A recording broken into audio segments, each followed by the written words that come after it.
um monólogo dramático, ângulos de câmera distantes como se representassem algo mais importante que a vida, uma estética melancólica e tecnológica. Essas são as primeiras coisas que assistimos em Steins Gate e com certeza é um começo bastante megalomaníaco, mas na verdade nada realmente está acontecendo ou sendo dito. É mais real o clima melancólico que se encontra nos tons acinzentados, e seguindo esse raciocínio, as falhas da tela podem até representar o ar artificial nas palavras de Okabe, pelo menos nesse momento, porque só o tempo dará forma às palavras que basicamente são sobre o tempo ser infinito, diferente das estrelas que se autodestroem, e a sabedoria só está nos tolos. Como uma boa obra de viagem no tempo, tudo isso será ressignificado por ser revisitado. Para então percebemos que essas palavras descrevem mais o protagonista do que qualquer outra coisa. Desde os primeiros segundos, Steins Gate mostra sua prioridade, mesmo que em primeira mão possamos acreditar que esses primeiros segundos sejam sobre o plot maior. Enfim, por enquanto vamos acordar para a realidade, acordar da visão de Rintaro Okabe. Ou... Oh, Karin?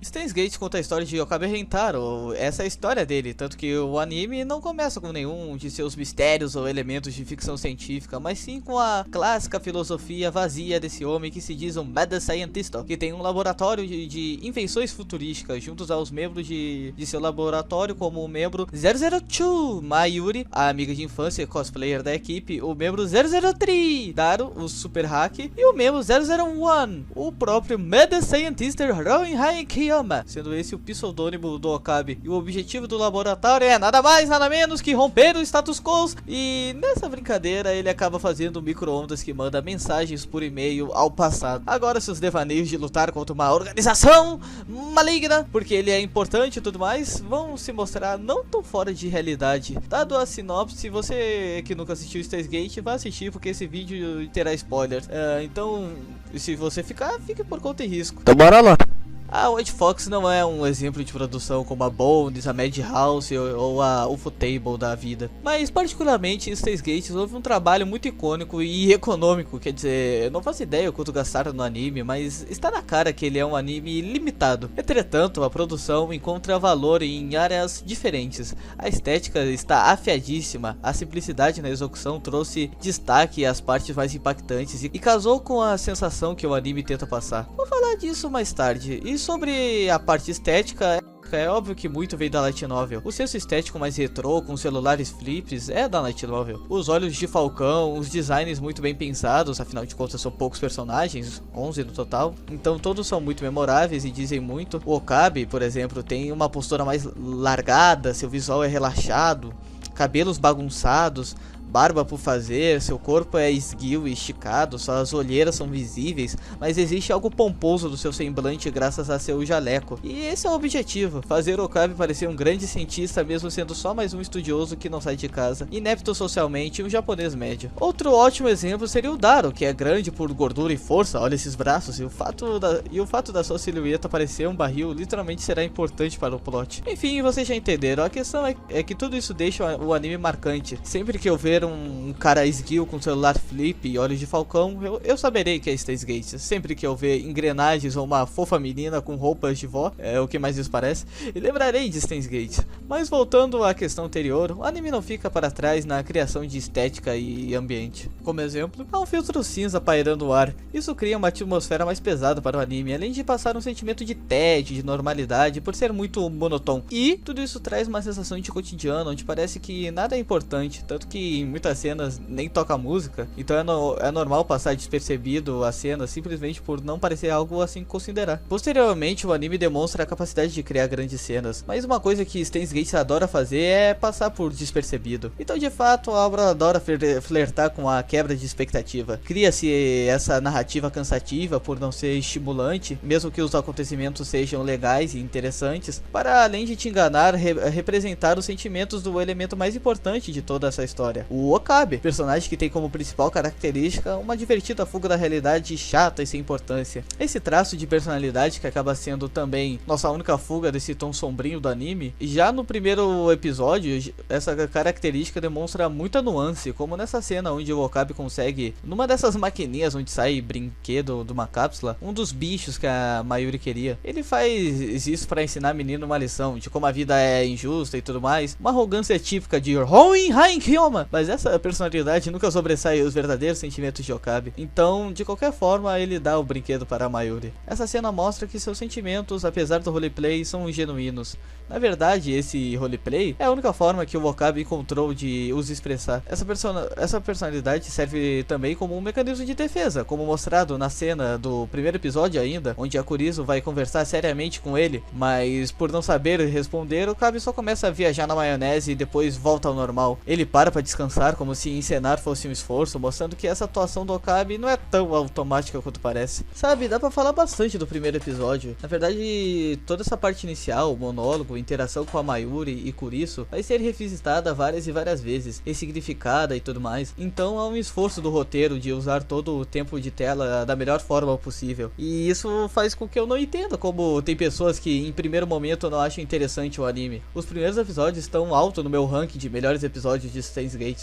Entendo ainda menos os que ficam, porque geralmente essas pessoas focam na segunda parte principal do anime, os mistérios. Não é a parte que mais me intriga, devo admitir, até quando assisti na primeira vez eu só queria ver os personagens interagindo, mas revisitando o anime eu me surpreendi como Steins Gate se encaixa perfeitamente no gênero de suspense. Tipo, as cenas de suspense são as que mais ganham atenção na direção, pelo menos no começo do anime. Os ângulos de câmera, entre aspas, né, ficam mais ousados quando é pra dar atenção. A música até aparece. O anime, que é tão sem graça, parecendo o Slice of Life dos tristes, porque é tudo cinza, várias vezes cria cenas agoniantes ou desconfortáveis, pela omissão de informação ou por não entregá-las de cara como um bom suspense. Só que mesmo nos momentos onde o anime não entrega de cara, dá pra perceber facilmente o que é, e mesmo assim fica um sentimento de não querer acreditar pelo absurdo. Vamos usar de exemplo a cena no elevador do primeiro episódio. O episódio está estranho, o Okabe do nada teleporta, os eventos mudaram, coisas que o Okabe viu não aconteceram, e ele não entende o que está acontecendo e o porquê essas coisas estão acontecendo, ou porquê as coisas não estão acontecendo. Então, casualmente, os personagens estão conversando no elevador com a mesma direção de sempre, até que o Okabe pega o celular do Daru para ver a mensagem que ele mandou sobre a Kurisu ter sido esfaqueada. Até que o Daru fala que a mensagem foi enviada semana passada, e os ângulos de câmera começam a ficar mais sufocantes, e o assunto é Kurisu, e foi estabelecido que o evento onde ela morre não aconteceu, então não pode ser.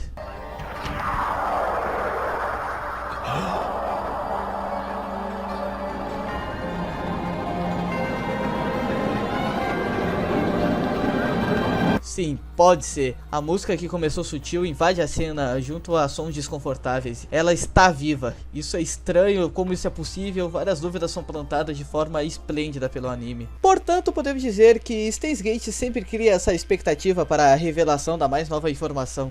Até mesmo quando está no âmbito emocional, como porque a Mayuri é refém do Okabe, ou porque a Kurisu começa a chorar do nada no sofá. O interessante é que todos esses elementos narrativos são diretamente atrelados ao Okabe, sendo que muitas vezes, diria todas na verdade, a reação e relação dos personagens com essas revelações são mais importantes que a própria revelação em si. A Suzuha ser do futuro pode-se dizer que é muito óbvio, eu só não percebi porque era burro, o anime nem esconde, chega a ser engraçado. Mas isso não importa, o que se sucede com a personagem, todo o arco dela, e como isso impacta no personagem do Okabe, isso é de suma importância. A Moeka ser uma espiã, puta, muito óbvio, se ela não fosse nem faria sentido. Mas graças à relação que o Okabe e a Moeka têm depois dessa revelação, nós ganhamos uma das cenas mais catárticas desse anime, o socão na cara. Na verdade, esse episódio do socão é um dos melhores. Enfim, o fato do anime dar espaço para trazer tons de cinzas para a personagem é mais interessante do que simplesmente transformar ela no catalisador do nosso ódio. Tanto que, no final, eu nem estava com tanta raiva dela. E um ótimo exemplo do que eu tô falando é a relação é a relação da máquina do tempo para com a Kurisu, que podia simplesmente continuar mecanicamente com a trama. Agora eles vão discutir sobre a máquina do tempo. Todavia ela sai correndo e o impacto emocional dela é muito mais interessante que qualquer discussão sobre os funcionamentos da máquina do tempo. Claro que isso às vezes vai longe demais e nossa suspensão de descrença precisa acompanhar, se não fudeu. Olha o caso da Hukako, o porquê dela ter mudado de sexo é ridículo. Ela manda a mãe comer mais verdura ao invés de comer mais carne, então ela nasce mulher na nossa nova linha do tempo. Desse jeito o anime demonstra da forma mais seca possível suas prioridades, ignorando esse fator idiota para desenvolver a personagem e todo o conflito. O anime abusa desse fator, mas se isso vai te afetar, vai de cada pessoa. Eu não ligo pessoalmente, porque os episódios mais didáticos de Steins Gate, onde tudo é explicado direitinho e bonitinho, são os mais chatos. Eu me diverti muito mais com a trama da Hukako do que qualquer episódio de teoria do tempo, que só acaba deixando aí sim o ritmo mais chato. Aliás, vou falar mais sobre essas revelações quando eu começar a direcionar essa análise cronologicamente da história. Mais ou menos, na verdade, eu sou muito ruim em direcionar análises. Tanto faz, a questão é que eu ainda quero falar um pouco mais do geral. Voltemos ao tópico visão de mundo do Okabe. Ela é sempre usada para nos surpreender, além de trazer o lado mais divertido da obra. E no final das contas, assim como é importante para os personagens o Okabe ser do jeito que ele é, se torna para nós, porque entretém demais ver os devaneios, nada a ver com nada dele. E essa característica sempre provoca a personalidade mais caricata dos outros personagens, deixando a história muito gostosa de se acompanhar. Na verdade, os outros personagens se tornam mais críveis porque o Okabe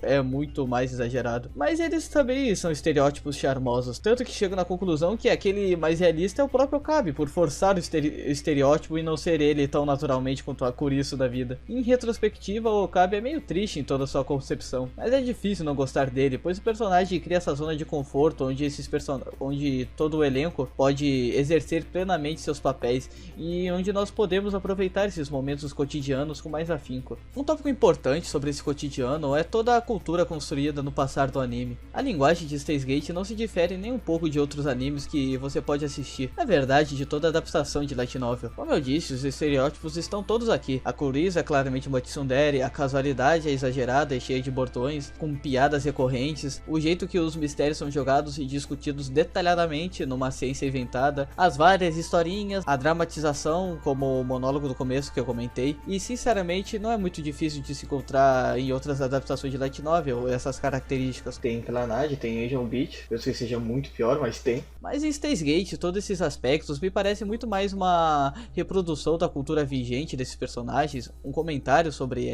ela, do que qualquer outra coisa. O monólogo é só o Okabe sendo pretensioso como sempre, por nada como sempre. O Daro ser um tarado parece ser um reflexo de toda a cultura moe de Akibahara. É como se todo personagem representasse uma bolha social. A Kurisu vive em fóruns, a Mayuri, como dito antes, é uma cosplayer. O próprio jeito do Okabe depois é revelado que vem de uma série de TV, mas a escolha de agir como os personagens que tanto assistia vem de algo mais íntimo, que afirma esse comentário que eu disse antes, que o anime fala sobre toda essa reprodução que os personagens fazem dessa cultura otakística. O Okabe começou com esse roleplay quando a avó da Mayuri morreu. A personagem perdeu seu chão e o Okabe, com medo dela ir junto com a avó, fez ela de refém, porque essa foi a única reação emocional que ele conseguiu pensar na hora. E essa ação veio de uma série de TV que ele assistiu com a própria Mayuri. Então o Okabe sabia que ela iria entender a referência e o significado dessa ação. Então o Okabe o fez. Isso dá mais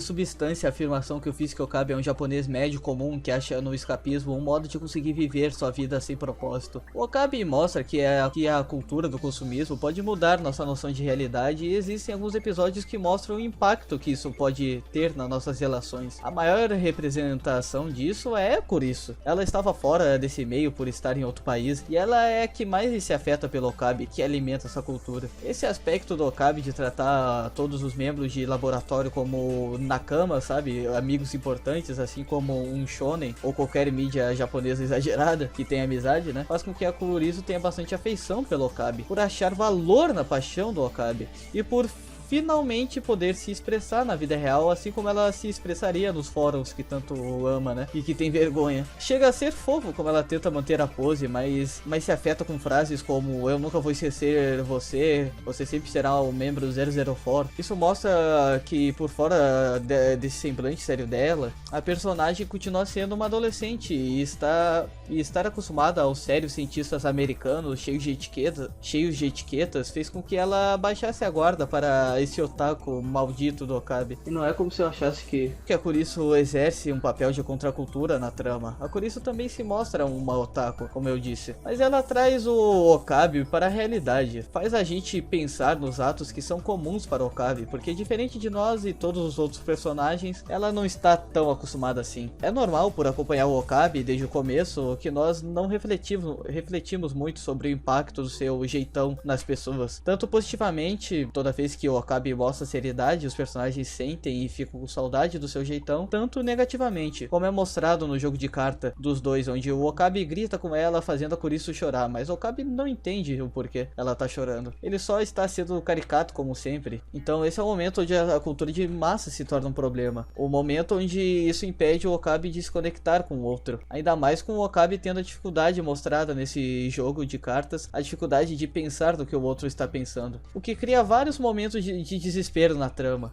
Porque ele é muito ruim em entender as situações ao seu redor, porque ele não consegue entender nem os sentimentos mais óbvios. Entretanto, como ele tem essa personalidade de se importar muito com os amigos, é claro que tem essas cenas como essa. Eu não achei a cena, e dica pra alguém que quer fazer algum vídeo aí, quando tu falar nessa cena aqui, coloca no teu roteiro o episódio e o tempo. Como que eu vou saber qual cena é, meu? Mas vai tomar no cu. Onde o Okabe reflete sobre a frase que a Kurisu falou sobre o pai. Ele se importa, mas não consegue expressar esse sentimento. Tanto que nessa cena, a Kurisu só fica confusa, porque o Okabe só fica calado pensando nela, mesmo estando ao lado dela. Essa falta de inteligência emocional do personagem também se mostra em suas respostas para esse tipo de reflexão, que são tão idiotas quanto o jeito que ele joga a carta. Cegamente o Okabe vai querendo resolver tudo heroicamente, mas isso não chega a ser um problema. Como muito é construído no anime, o problema de conexão do Okabe é inerente a ele, então a culpa não é da cultura de massa, ele só alimenta a fantasia. O que fazemos com ela depende de nós, e querendo ou não, graças a ela, o Okabe consegue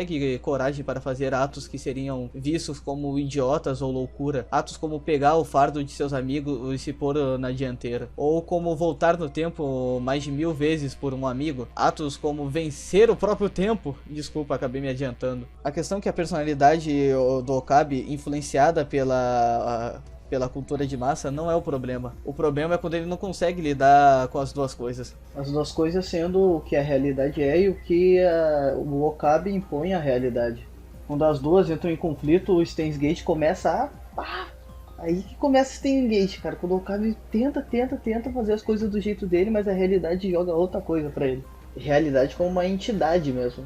E todo esse lado de racionalidade perante as percepções do Okabe é muito bem trago com a personagem da Kurisu, que mesmo testando o emocional, ainda é muito mais racional do que qualquer outra característica, exercendo justamente esse papel para o Okabe. Peraí, vocês ouviram que eu falei Okabe, não Okabe? Aí, quase falei Okabe de novo, meu Deus, é muito confuso, é muito parecido. Okabe é onde eu moro, o Okabe é o personagem, vai tomar no cu, não acredito que eu fiz esse erro. Enquanto a Kurisu traz tudo isso ao personagem, a Mayuri traz sempre o emocional de forma até que inteligente, sempre olhando para os personagens e nunca a trama, não entendendo nada que acontece, mas entendendo tudo que os personagens sentem. Justamente porque ela olha os personagens de fora. Acaba que a Mayuri sempre traz as cenas mais expressivas emocionalmente com o Okabe. Eles são os que mais têm conversas casuais e ele só entende tudo a partir dela, como demonstrado na cena final, que ele só consegue entrar na máquina do tempo depois dela mandar a real. Só através dela o Okabe consegue entender tudo que realmente importa nas suas ações, tudo que tem a ver com um lado emocional. Afinal de contas, não importa o quanto ele faça tudo pelos amigos se ele não se importar com o sentimento deles e nos próprios sentimentos. A real é que a relação do Okabe, Kurisu e Mayuri é um ciclo que se complementa infinitamente. As duas são de extrema importância e parece até que um anime inteiro é uma preparação para a escolha de uma delas. Trágico. Acho que esse é o gancho que eu precisava para começar a dissertar sobre a trama, que por muito tempo tempo parece incerta por causa do inimigo invisível que é a Ser, tal inimigo que se constrói num clima de tensão por todas as mudanças feitas pelo D-Mail. No começo é um pouco desconfortável as mudanças do passado, mas depois os D-Mails começam a mudar até a porra da cidade inteira. Começa a deixar de ser divertida essa brincadeira com o tempo, a partir do momento que começa a impactar no universo de Steins Gate de forma real, sabe, bem real. É um sentimento muito bem construído, que depois chega até a ser verbalizado pelo próprio Okabe, que admite que enxergava tudo como um jogo. Juntando essa agonia das experimentações do tempo com o fato deles estarem investigando a Ser, é realmente difícil não ficar meio paranoico, porque fica um bom tempo com nenhuma consequência e de repente uma ameaça no celular do Okabe. E puta merda, eles estão vindo. Nossa senhora, como eu amo essa cena do Okabe correndo para o laboratório depois de ver a ameaça. É tão tensa, ao mesmo tempo que simples, parece ser um esforço tão grande, sabe? Um sacrifício de corpo e alma do Okabe de tentar chegar nas suas amigas, mas não parece que o maldito sai do lugar. É realmente muito agoniante, intenso, e o jeito que o Okabe corre ajuda muito. Não acontece nada no final das contas, mas toda essa tensão culmina numa tomada de decisão do Okabe que vem porque as coisas estão realmente ficando sérias. John Titor está dizendo que ele é um messias e todas as loucuras do Okabe começam a se tornar muito reais e palpáveis, e isso é assustador, porque se ele usava essas loucuras para escapar da realidade, tudo isso está se tornando sua realidade, bitch. E a forma com que o personagem lida com tudo isso cria ainda mais essa sensação de loucura, o que combina ainda mais com as loucuras dele estão se tornando reais, até o fato de falar que é louco parece se tornar real. Tipo, em várias partes ele é tão desesperado que é impossível não pensar que ele está ficando louco, como na cena que ele manda um e-mail para Suzuha ficar com eles na festa. Essa cena é tão intensa, o Okabe se entrega de novo de corpo e alma, mas dessa vez é para um conflito que ele nem entende. Tipo, faz parte do personagem, como dito antes, tomar o fardo dos outros e ficar na dianteira, chega a ser puro e inspirador, mas a dúvida do que é certo e errado sempre paira o anime, então é difícil não ter aquela sensação que ele tá fazendo alguma merda. Por muito tempo temos muita pouca informação, por isso pouca noção do que pode acontecer aos personagens. Qualquer açãozinha traz esse sentimento de ele tá fazendo merda e ele fica parecendo um idiota, um louco. Então ver essas ações completamente unilaterais do Okabe chega a ser catártico. Eu não consigo ver isso de outra forma que não seja loucura. Então quando o personagem de forma séria fala em revelar sua criação e começa a ter decisões racionais, deixa de ter os trejeitos e tudo mais, acredito que o anime tenha enganado uma boa galera. Toda hora acontecem decisões idiotas e por muito tempo não tem uma consequência negativa de fato ou algo que seja muito de imediato, sabe? O Daro hackeia a cena e tudo bem, então agora que o Okabe está falando sério, sem nenhum trejeito, é normal pensar que agora tudo será resolvido, mas é exatamente essa ação dele, como é revelado depois, que faz todos invadirem o local e criarem minha cena favorita do anime, a morte da Mayuri.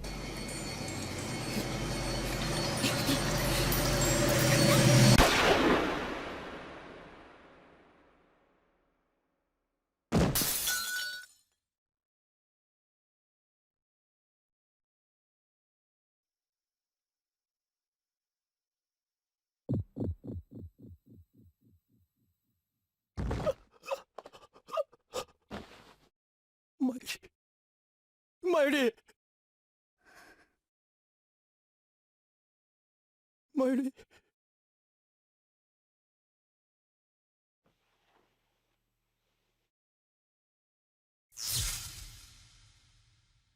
Nanda yo kore. Nanda yo kore!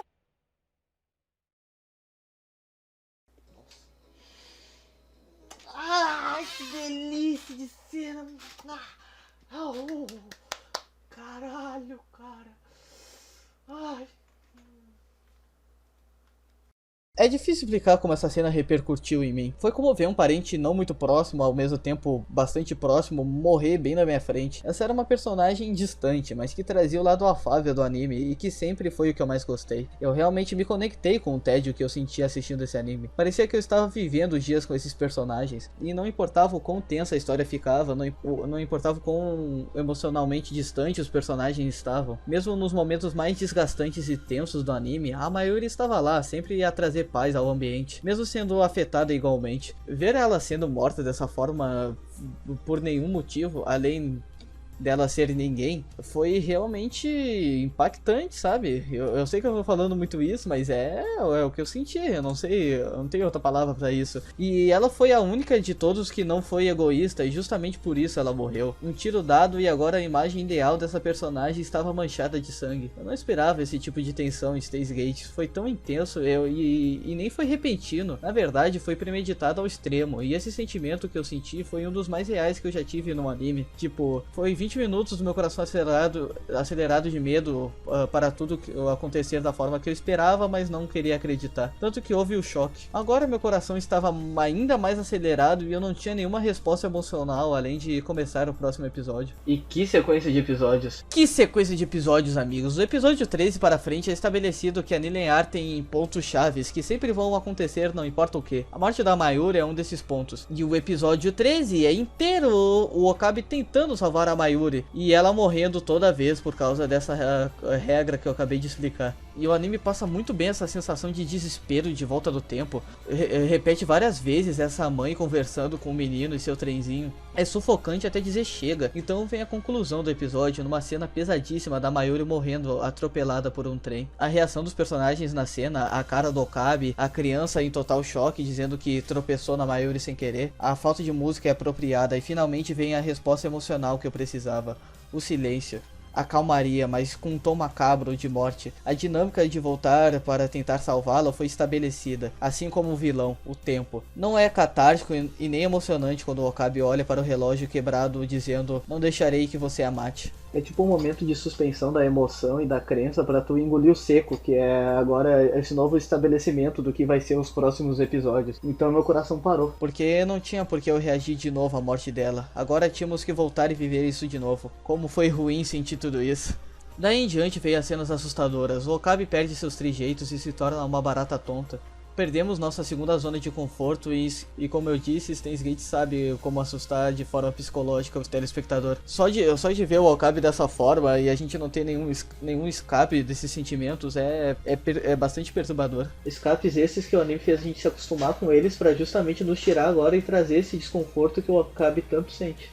O Okabe tenta de tudo e só consegue gritar. Acontecem várias cenas pesadas, como ele perguntando para a Ruka algo que ele já sabe a resposta, só para ele descontar sua raiva nela. Então Steins Gate vira basicamente um drama que discute o papel do tempo e nossas relações perante ele, e o nosso pertencimento perante ele. E antes de qualquer coisa, existe uma cena de sonho que eu gostaria de comentar que vem antes da morte da Mayuri, onde é dito que todo o objetivo, mais especificamente o fim, não foge, ele se estende. Mas tudo tem um fim, a morte. Um sonho que o Okabe tem depois de declarar que irá começar os experimentos com viagem no tempo, mesmo depois de saber que muita gente morreu neles. E esse sonho mostra o medo dos personagens sobre a inevitabilidade do tempo. Mas no arco da Suzuha, onde descobrimos que ela é o John Titor, viajante do tempo, nesse arco o Okabe só consegue conhecer a personagem graças ao tempo. E essas lembranças sendo destruídas toda vez que ele volta no tempo, começa a pesar cada vez mais e de repente aqueles momentos cotidianos que tantos acham chatos começam a fazer falta.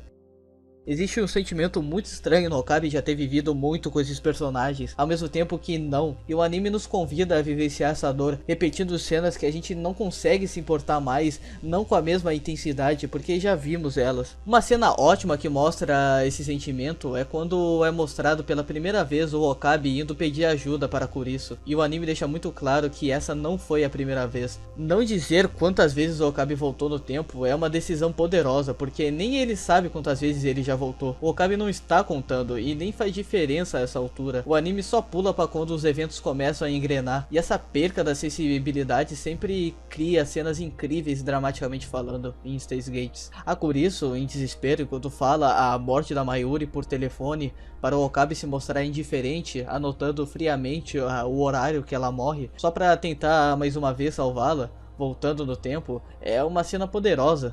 A conclusão do arco da Suzuha é ela voltando no tempo para garantir ao Okabe o IBN, mas ela acaba sofrendo um acidente, assim perdendo a memória e só recuperando quando velha. Suzuha se mata por não cumprir seu propósito. Isso liga diretamente ao próximo grande arco, o da Moeka, que na verdade é o arco dos D-Mails, onde para voltar a linear do tempo original, o Okabe tem que desfazer os D-Mails para voltar a linear do tempo original. É nesse arco que a Hokako troca de sexo e é estabelecido o déjà vu, um elemento de ficção científica muito irado, que não vou deixar ninguém falar o contrário. Até hoje, toda vez que eu tenho um déjà vu, eu penso que algum corno mexeu no tempo, mas enfim. O auge desse arco é a Moeka. Esta é a parte com mais revelações. Então eu vou pular pra essa parte, porque o vídeo já tá grande pra um caralho. Eu tô lendo essa merda com fome. Eu quero comer, mas eu tenho que terminar de gravar. A Moeka era uma adolescente como qualquer uma, tão qualquer que ela era invisível. Sua personalidade completamente introvertida não ajudava muito, mas ela viu uma saída quando a FB começou a dar um propósito a ela. O problema é que quando a Moeka não era mais útil, a FB a descartou e ela se matou. Então, no episódio 19, cria um dos melhores suspenses que eu já vi nos animes. Sim, eu não vi muitos. A questão é que toda a construção da personagem é feita de forma simples, mas funcional, que juntando aos nossos sentimentos pela personagem, majoritariamente negativos, é difícil não se envolver com todo esse momento que o Okabe vai lá pegar o celular dela e desfazer o de-mail. A briga física, o momento que ele tenta desfazer o de-mail, mas descobre que ele não faz ideia como fazer isso, e o Okabe tenta descobrir enquanto ela bate na porta que ele segura, e a Kurisu tá lá falando com ele, tentando descobrir com ele como resolver essa porra. Todas as resoluções, o beijo na boca, as frases do Okabe, é tão recompensador, e finalmente parece que estamos dando um passo pra frente, tudo isso numa cena extremamente catártica. E a Moeka finalmente vira uma personagem que eu jurei reassistindo o anime que ela só ia ser algo superficial, mas ela é uma boa, eu acredito que ela é uma boa personagem que se conecta com o futuro distópico onde a Suzuha viveu, um futuro onde o individualismo foi morto pela cultura de massa. Ele é muito bem representado na Moeka, que só precisava de um lugar para chamar de seu, mas ela foi levada por várias decisões de pessoas que nem face real tem, e esse é o futuro onde a cultura de massa não se torna mais uma forma de se expressar, e sim de se encaixar. E é exatamente isso que faz a Moeka ser esse ser tão infeliz. Ela não tem o que se expressar. Ela só tem essa vontade de se encaixar nesse meio. E tudo isso se encaixa com o quê? Com a próxima coisa que eu vou falar. Que erro meu, uma dessas mentes num propósito maior tem sim um rosto. O FB que trocava mensagens com a Moeka, aquela que a manipulou, na verdade é aquele.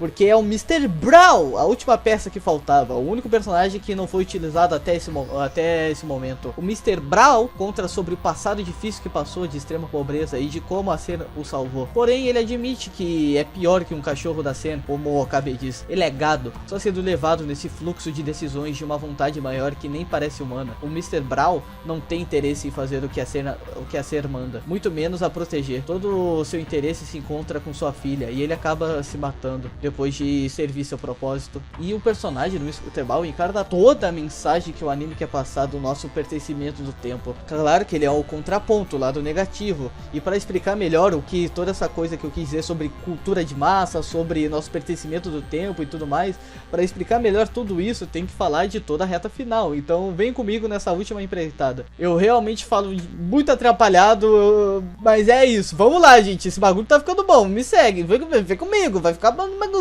Eu adoro como Steins Gate fortalece esse sentimento do Okabe de nem ao menos passar na sua cabeça que ele possa perder o outro. Não importa o quanto ele sofra, quantas vezes a Mayuri morra, o Okabe sempre volta no tempo, mesmo que seja só pra ficar parado. É mais viável na cabeça dele voltar no tempo milhares de vezes e fazer nada do que deixar a Mayuri morrer. E eu adoro a cena onde esse sentimento é discutido pela Kurisu. Ela fala o quão lindo é alguém se importar tanto com o outro, e eu amo quando a Kurisu agradece por ele sofrer tanto por ela. Aliás, eu não comentei o plot twist que a Kurisu está morta, né? Que a gente finalmente lembra que na linear do tempo original, a Kurisu morreu. Se eles voltarem tudo para Mayuri estar viva, a Kurisu vai morrer naquele evento. Eu não tenho muito o que dizer, sinceramente. É fantástico sim, é um plot twist do caralho, com uma informação que já tínhamos. O cara faz o plot twist com algo que a gente já sabia, é muito louco. Lembro de tomar banho depois de ver essa cena só para absorver melhor. Eu não saberia o que fazer se fosse Okabe, lembro até de discutir sobre essa cena com meus pais. Mas voltando ao principal, durante vários episódios, o Okabe vai se distanciando de todo mundo quanto mais ele se aproxima da realidade. Realidade essa que é o único jeito de salvar a Mayuri, voltando na linha do tempo original, onde a Kurisu está morta. Como se cada vez mais ele entrasse nos planos do tempo, vivendo o papel que ele tem a exercer, mas sem pertencer ao tempo presente. É triste ver o Okabe se afastando da Mayuri, numa fase da vida onde a personagem está sentindo muitas coisas. Eu fiquei muito aliviado quando ele para um momento e vai até a Mayuri para conversar. Foi um dos grandes momentos do anime que acaba como sempre, ela morrendo. Dessa vez se sacrificando pelo Okabe. Na perspectiva da Mayuri, ela finalmente serviu a um grande papel, mas só é trágico. E nessa hora lembramos o porquê o Okabe se distancia. É difícil se apegar aos outros se o tempo vai tirar tudo dele. Mas não, essa afirmação está errada. Acho extremamente apropriado o Mr. Brown nos lembrar dessa característica do Okabe. Ele fala para o Okabe, quando o mesmo vai contestar ele da própria casa do Mr. Brown, como o Okabe é sortudo por ter todas as pessoas que tem. Mas do que adianta tudo isso se o tempo tira tudo do Okabe? Eu pensei na hora. Afinal, o anime direciona muito o telespectador a olhar de forma negativa ao tempo. Mas eu acho que a interpretação mais certa seria que não, o tempo não afastou a Mayuri do Okabe, o tempo dela só acabou. Mas toda a distância que é criada dos personagens é culpa unicamente do Okabe. E se ele não lembra a última vez que eles conversaram, isso não é culpa do tempo. Na verdade, toda essa situação foi criada pelo mesmo, o Okabe. O tempo nos ajuda a resolver os problemas, como mostrado no arco da Suzuha, o que fala muito como todas as lembranças criadas resolveram os problemas emocionais dela e de todo mundo naquele momento. Tudo só deu errado porque ela perdeu a memória, então perdeu toda a evolução que só o tempo proporciona. Sem o tempo, estamos numa deriva cruel, e é isso que acontece quando o Okabe decide viver o mesmo momento várias e várias vezes. É tão empolgante falar de Steins Gate, puta merda. E no final das contas, o que é o tempo? Na perspectiva do anime, eu só consigo pensar que o tempo é o fragmento de ações, inclusive de erros, e o nosso pertencimento nesse fluxo infinito vem do desejo. O nosso lugar nesse fluxo infinito de tempo se encontra no desejo. O desejo de querer pertencer. Por isso que o Okabe é meio que o nêmesis do tempo, digamos assim, porque o desejo dele é de não pertencer ao tempo que ele está. É antagônico, é antinatural, por isso que não funciona. No final ele vai ter de fazer uma escolha de onde ficar, com a Mayuri ou com a Kurisu.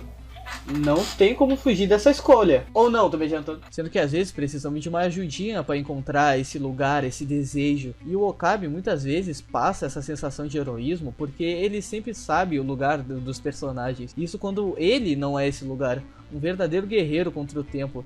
E tudo isso é mostrado no arco de desfazer o desmeio. A Hukako pertencia àquele corpo de homem. Só dessa forma seus desejos faziam algum sentido. A Feres pertencia ao Moe. E o desejo dela de ver o pai foi o que marcou sua passagem no tempo. É cruel, mas é preciso viver esse presente que o próprio Okabe esquece de viver. E essa característica do Okabe de não pertencer ao tempo, tanto literalmente quanto figurativamente, só deixa ainda mais incrível a reta final, onde chega a Suzuha com outra máquina do tempo, uma Suzuha de uma linha temporal diferente. Ela volta para salvar a Kurisu, e quando o Okabe vai nessa empreitada, o Okabe descobre que foi ele mesmo que matou a Kurisu. É cruel, mas como sempre o sofrimento do Okabe é fruto dos próprios atos. Desolado, ele não quer mais tentar de novo, até que a Suzuha diz que aquilo precisava acontecer. Então ela entrega uma gravação do futuro Okabe. Esse Okabe do futuro é da linha do tempo onde ele falhou e acabou matando a Kurisu e só desistiu de tentar,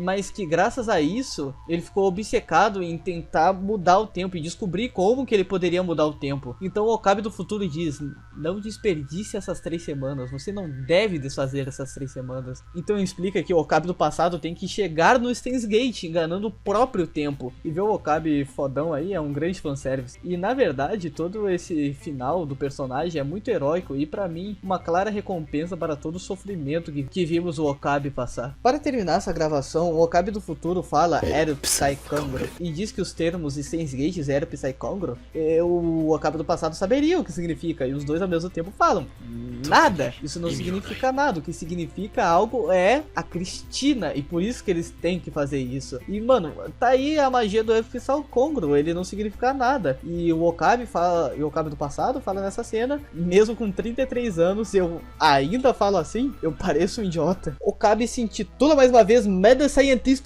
então o Daru diz que ele voltou. E o final é muito dramático, e o Okabe literalmente dá o próprio sangue pra enganar o tempo. É, literalmente, não tem figurativamente aqui, não tem metáfora. O Okabe tá dando sangue pra lutar contra o tempo. E mesmo quase morrendo, o personagem faz questão de querer ver seu eu antigo. Só pra falar, boa sorte, as 3 semanas mais longas e importantes de suas vidas estão prestes a começar. Eu amo esse final e veja bem, Steins Gate tem uma visão muito triste de realidade. Todos estamos presos a um destino basicamente imutável, a vida é feita de ciclos que nunca vão acabar, tudo que passamos em Steins Gate é só os personagens adiando o inevitável, a morte da Kurisu, uma terceira guerra mundial, o sofrimento das pessoas. É como se o anime falasse que a realidade é um fluxo cruel, que vivemos nele sem muita opção. Mas se o tempo pré-determinado é a última exigência de Deus, que seja, mas para aqueles que resistam, Psy Congro. Como todos sabemos, Psy Congro não significa nada. Logo, essa minha frase significa nada. Mas eu acredito que o Psy Congro pode ser o que nós precisamos nessa luta contra o cotidiano. Não viver no automático, dar valor ao nosso tempo, que parece tão vazio. Não ser mais nessa grande massa de pessoas que só vão vivendo nos moldes que a sociedade nos enfia goela abaixo. Tentar mudar nosso futuro é uma luta quase inútil e por causa da porcentagem de sucesso, que é baixíssima. Por isso, para todos os loucos que tentam ganhar essa luta injusta, desesperadora e quase infinita, era o Psy Congro. Me parece melancólica essa mensagem que eu consigo retirar do anime, mas o anime nos mostra uma luz no fim do túnel. Aquilo que permite você ser você, mesmo que seja fingir ser um cientista louco, pode te tornar um herói. E olhando em retrospectiva, toda a luta do Okabe contra o tempo pode ser muito bem uma representação universal de nós contra esse sentimento do dia a dia de querer se render ao destino. E tomara que todos tenham um final tão satisfatório quanto o Okabe e sua parceira Kurisu, que terminam o anime se encarando ao se reencontrarem. E nessa cena é como se o tempo tivesse parado, afinal de contas, o tempo é relativo. E essa foi minha análise de Steins Gate. Esse é um dos meus animes favoritos e eu meio que só deixei aqui, não bem uma análise, né, é mais uma opinião e as minhas interpretações que faz eu gostar tanto desse anime aqui pra vocês assistirem e talvez se entretenham. A questão é que eu queria fazer uma análise mais fudidona pra um dos meus animes favoritos. Já acabei me embaralhando nas anotações e no final eu só fiz o que eu sempre fiz e deixei isso aqui de forma mais esquisita, sei lá. Espero que todos tenham gostado. A parte da análise não ficou muito bem feita, mas a parte da... eu coloquei muito coração em toda a interpretação que eu coloquei, tudo que eu falei do anime. Cara, eu realmente me diverti muito fazendo esse vídeo, pelo menos escrever e ler ele, né? Editar é sempre um saco. Enfim, eu tô me estendendo, espero que todo mundo goste, deixa o like, compartilha, tu já sabe como funciona. Se inscrever, tu achou que eu ia esquecer, né? Se inscreve aí, sei lá, meu name lixa é Gerivaldo e é a foto da Ren. Não sei se isso faz diferença. Eu tô maluco, desculpa, que eu tô empolgado. Tchau.